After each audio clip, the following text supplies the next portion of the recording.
ప్రతి సచివాలయం పరిధిలో కనీసం 15 కోట్ల రూపాయలు ఖర్చు చేసి అభివృద్ధి పనులు చేసిన ఘనత వైసీపీ ప్రభుత్వానిదే అన్నారు భీమిలి వైసీపీ అభ్యర్థి సిట్టింగ్ ఎమ్మెల్యే అవంతి శ్రీనివాస్.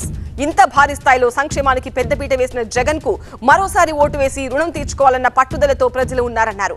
కులం, మతం, ప్రాంతం, పార్టీ చూడకుండా అర్హత ఉన్న పేదలందరికీ సంక్షేమ పథకాలు అందించిన ఘనత జగన్దే అన్నారు అవంతి శ్రీనివాస్.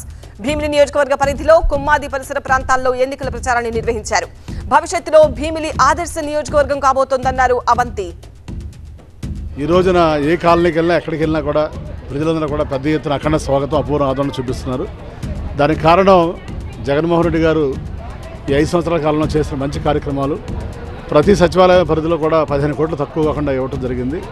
ఈ ఒక 6వ వార్డులోనే జీవీఎంసీలో 70 కోట్లతో అభివృద్ధి కార్యక్రమాలు, 120 కోట్లతోటి సంక్షేమ కార్యక్రమాలు, మొత్తం 200 కోట్లు, సుమారు 190 కోట్ల పైన ఖర్చు పెట్టడం జరిగింది. ఈ డబ్బులు ఖర్చు పెట్టినప్పుడు కులం ఏంటి, మతం ఏంటి, ప్రాంతం ఏంటి, పార్టీ ఏంటి చూడలేదు. అర్హత ఉన్నటువంటి ప్రతి పేదవాడికి కూడా ఈ కార్యక్రమాలు అందజేయడం జరిగింది. తప్పనిసరిగా మరి జగన్ గారికి ఆయన రుణం తీర్చుకోవాలని మరి జనాలందరూ వెయిట్ చేస్తున్నారు. రేపు ఒకసారి ఆయనకి ఓటేసి మళ్ళీ జగన్ గారిని గెలిపించుకోవాలని, మరి రేపు 11వ తారీఖు జరగబోయే ఎలక్షన్స్లో, మే 11 జరగబోయే ఎలక్షన్స్లో భీమిలి నియోజకవర్గ ప్రజలందరికీ మీ ద్వారా విజ్ఞప్తి చేస్తున్నాను.